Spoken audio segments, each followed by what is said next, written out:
Everyone, welcome you all on focus on study. आज की class में हम पढ़ने वाले हैं भाई बायोलॉजी, जीव विज्ञान। इससे पहले मैं इसकी काफ़ी क्लासेस ले चुकी हूँ और ये जो बिल्कुल स्टार्टिंग से हम जो जीव विज्ञान पढ़ रहे हैं, जीवों के बारे में पढ़ रहे हैं, उसकी 3 क्लास हो चुकी है। लास्ट क्लास में मैंने आपको साइंटिफिक नेम्स कराए थे, आज ये 4th क्लास है। सभी एग्ज़ाम्स में, क्योंकि 10 मिनट की क्लास मैं लेती हूँ तो उसमें कई टॉपिक्स आपके हो जाते हैं जो एग्ज़ाम में इसमें से क्वेश्चंस आने के काफ़ी चांसेस होते हैं। आज जो मैं आपको टॉपिक करा रही हूँ वो है भाई कोशिका विज्ञान। क्या है? कोशिका विज्ञान। सबसे पहला कोशिका विज्ञान में जो हम पढ़ेंगे वो है जीव द्रव्य। क्या है? जीव द्रव्य, जिसको क्या कहते हैं हम? प्रोटोप्लाज्म। क्या कहते हैं इंग्लिश में? प्रोटोप्लाज्म। ठीक है। जो प्रोटोप्लाज्म है भाई, इसका जो नामकरण किया, प्रोटोप्लाज्म यानी कि जीव द्रव्य का नामकरण किया पुरकिंजे ने। किसने किया? पुरकिंजे ने। कब किया? 1839 में। ठीक है। अभी आगे देखो भाई, इसकी कुछ कैरेक्टरिस्टिक्स हम पढ़ लेते हैं जीव द्रव्य की। ये क्या होता है? तरल होता है, गाढ़ा होता है। क्या होता है? तरल होता है, गाढ़ा होता है, रंगहीन होता है। ठीक है। पारभासी होता है। ठीक है। और वजन युक्त पदार्थ है। इसमें क्या होता है? वजन भी होता है, वजन युक्त पदार्थ है।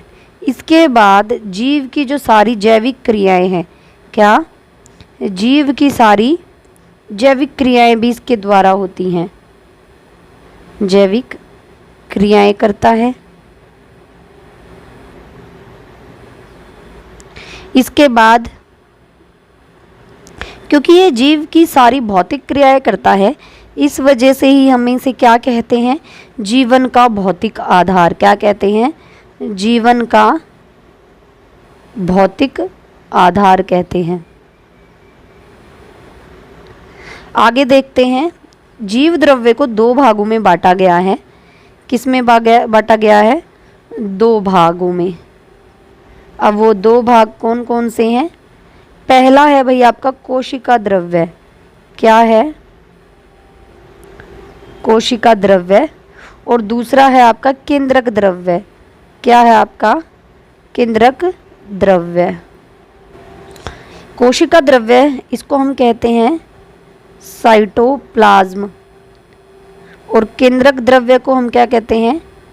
न्यूक्लियोप्लाज्म। क्या कहते हैं? न्यूक्लियोप्लाज्म। अगर मैं बात करूं कोशिका द्रव्य या साइटोप्लाज्म की, तो ये कहाँ होता है? ये होता है कोशिका में। कोशिका यानी कि सेल के अंदर। सेल के अंदर कहाँ पे? कोशिका में होता है। केंद्रक और कोशिका झिल्ली के बीच। केंद्रक व कोशिका झिल्ली के मध्य होता है। ये समझ रहे हो? कहाँ होगा कोशिका द्रव्य? कोशिका झिल्ली और केंद्रक के मध्य। वहीं अगर मैं बात करूं न्यूक्लियोप्लाज्म यानी कि केंद्रक द्रव्य की, तो होता तो ये भी कोशिका में है, बट कोशिका के कौन से पार्ट में? केंद्रक के अंदर। किस नाम से ही पता चल रहा है, केंद्रक के अंदर, यानी कि न्यूक्लियस के अंदर। किसके? न्यूक्लियस के अंदर। अब देखो भाई, जो जीव द्रव्य है आपका, वो किससे मिलके बना है? जीव द्रव्य का 99% भाग। किसका? जीव द्रव्य का 99% जो भाग है वो किससे मिलके बना है? 4 तत्वों से बना है। अब वो 4 तत्व कौन कौन से हैं? 4 तत्व वो कौन कौन से हैं बताती हूँ मैं आपको। पहला है आपका ऑक्सीजन। क्या है? ऑक्सीजन। ऑक्सीजन कितने % है? 76% है। फिर है भाई आपका कार्बन। कार्बन कितने % है? तो कार्बन है भाई आपका 10.5%। फिर है आपका हाइड्रोजन। हाइड्रोजन कितने % है? 10% है। और फिर है नाइट्रोजन। क्या है? नाइट्रोजन, नाइट्रोजन 2.5% है, ठीक है। और जो बच गया 80% भाग, 80% क्या है, जल है। समझ रहे हो यहाँ तक? एक चीज़ अगर आपसे एग्ज़ाम में पूछी जाए कि जीव द्रव्य में कार्बनिक, क्या, अकार्बनिक और कार्बनिक, इनके बीच में अनुपात कितना है, तो वो है भाई आपका 81 अनुपात 19, 81:19, ठीक है। ये हमने पढ़ लिया भाई आपका जीव द्रव्य है। अगला जो हमारा कोशिका विज्ञान में आता है वो आता है कोशिका। क्या आता है? कोशिका, जिसको हम इंग्लिश में कहते हैं सेल। कोशिका को हम इंग्लिश में क्या कहते हैं? सेल। कोशिका यानी कि सेल। कोशिका क्या है? जीवन की सबसे छोटी, सबसे छोटी कार्यात्मक यानी कि कार्य करने वाली और साथ में संरचनात्मक इकाई है। क्या कहेंगे इसको? क्या है? सबसे स्मॉलेस्ट स्ट्रक्चरल है, सबसे छोटी यूनिट है, ठीक है। इसी से आगे फिर पूरा ढांचा तैयार होता है। आगे देखेंगे इसके बारे में, सेल के बारे में। इसके ये जो है, पहली बार इसको देखा किसने था? कोशिका को पहली बार देखा किसने था? उस वैज्ञानिक का नाम क्या है? तो वो है ल्यूवानहॉक। क्या है? एंटोन वॉन ल्यूवानहॉक, ठीक है। अब देखो इसका वर्णन भी इसी ने किया था। अब एक क्वेश्चन ये आ जाता है आपका कि कोशिका को सबसे पहले देखा किसने? तो वो एंटोन वॉन ल्यूवानहॉक ने देखा। पूछा जाता है एग्ज़ाम में कि जो कोशिका के अध्ययन को क्या कहते हैं? Study of cell, study of cell या फिर कोशिका अध्ययन क्या कहलाता है भैया आपका? इम्पोर्टेंट है बहुत ज़्यादा। तो ये कहलाता है आपका साइटोलॉजी। क्या कहलाता है? साइटोलॉजी, यानी कि कोशिका विज्ञान। कोशिका विज्ञान, ठीक है। अब देखो मैंने ये तो बता दिया आपको सबसे पहले देखा किसने, लेकिन अगर मैं पूछूं कोशिका शब्द का इस्तेमाल सबसे पहले किसने किया? किसका? सेल जो शब्द है, कोशिका जो शब्द है, उस शब्द का इस्तेमाल सबसे पहले किसने किया? पहले नंबर पे वो व्यक्ति कौन था? तो वो था भैया आपका रॉबर्ट हुक। कौन थे? Robert Hooke. इन्होंने 1665 में, कब? 1665 में। अब देखो अगर आपसे पूछ लिया जाए कि सबसे छोटी कोशिका जीवाणु किसकी होती है, तो सबसे छोटी कोशिका किसकी होती है? तो वो होती है सबसे छोटी कोशिका एक जीवाणु है जिसका नाम है माइकोप्लाज्म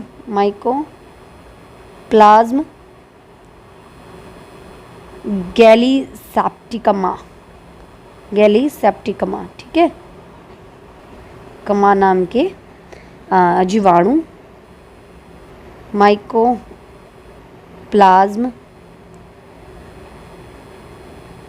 गैलीसेप्टिकमा, ठीक है। इस नाम के जीवाणु की सबसे छोटी कोशिका होती है। अगर मैं बात करूं सबसे लंबी कोशिका किसकी होती है, ये तो आप सभी को पता होगा, इतनी बार एग्ज़ाम में पूछा जाता है।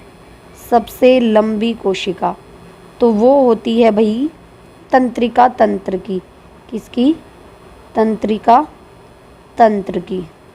कई क्वेश्चन बन जाएंगे।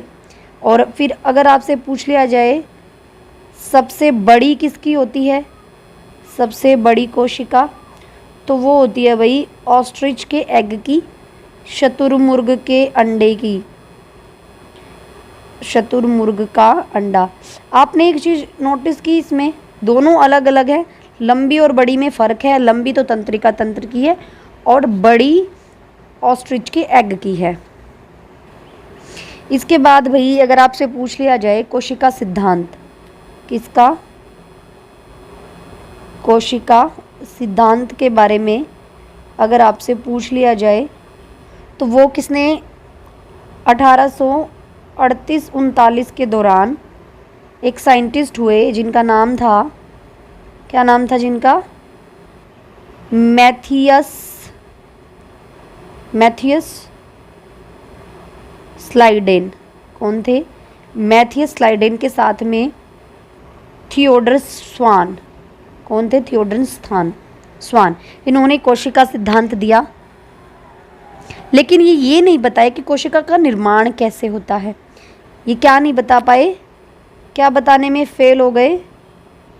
कोशिका निर्माण। ये पूछ लिया जा सकता है आपसे कि कोशिका सिद्धांत तो स्लाइडेन और श्वान ने दिया, लेकिन वो फेल हो गए कोशिका निर्माण के बारे में बताने में। फिर उसके बाद आए भाई एक और साइंटिस्ट जिनका नाम था रुडोल्फ बिर्चो। क्या नाम था? रुडोल्फ बिर्चो 1855 में आए, जिन्होंने क्या स्पष्ट किया? कोशिका विभाजन, यानी कि कोशिकाएं विभाजित होती हैं, कोशिका विभाजन।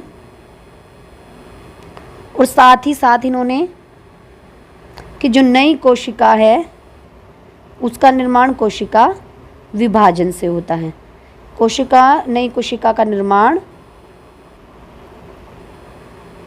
पूर्व स्थित कोशिका के विभाजन से होता है, पूर्व स्थित कोशिका के विभाजन से होता है,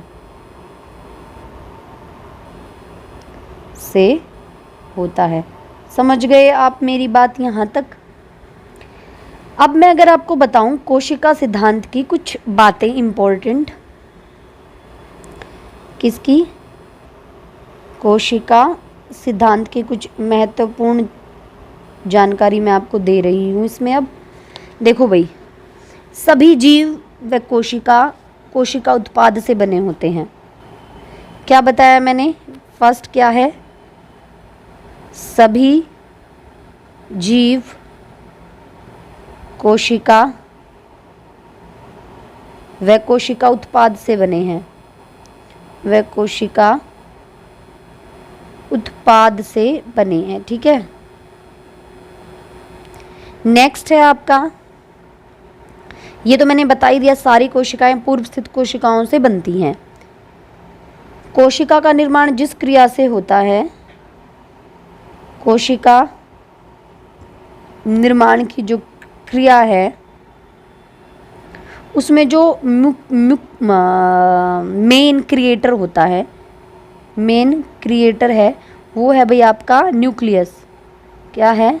न्यूक्लियस, यानी कि केंद्रक आपका मेन क्रिएटर है। ठीक है भाई, काफ़ी थोड़ी लंबी वीडियो हो गई है और काफ़ी इम्पोर्टेंट है। बाकी का हम नेक्स्ट क्लास में करेंगे। अगर आपको क्लास अच्छी लगी है तो प्लीज़ लाइक कर दें, शेयर कर दें, और नए हैं तो सब्सक्राइब करना ना भूलें चैनल को। मिलते हैं नेक्स्ट वीडियो में। Thank you so much.